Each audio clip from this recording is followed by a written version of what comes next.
Le compte à rebours est terminé et c'est finalement aux Philippines que le 7 milliardième être humain a poussé son premier cri. Une petite fille, Danica, née à Manille dans la nuit de dimanche à lundi, est choisie par l'ONU pour incarner cette nouvelle étape franchie. Danica a reçu à sa naissance son premier gâteau d'anniversaire et une bourse pour ses futures études de la part de 2 fonctionnaires de l'ONU.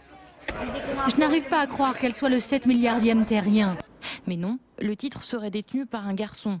Mais s'agit-il d'Alexandre, dans la province russe de Kamtchatka, ou de Piotr, né dans l'état de Kaliningrad?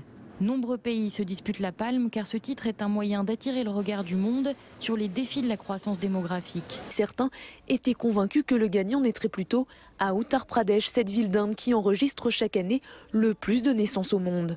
Mais que les choses soient claires, le choix de l'ONU ne s'est pas fait au hasard, loin de là, et repose exclusivement sur les derniers chiffres de recensement.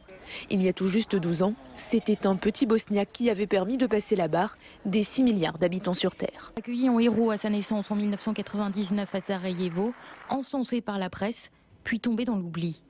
Une situation qu'il vit encore très mal aujourd'hui, mais après tout, il n'était que le numéro 6 milliards. En seulement 12 ans, la planète a gagné 1 milliard d'habitants.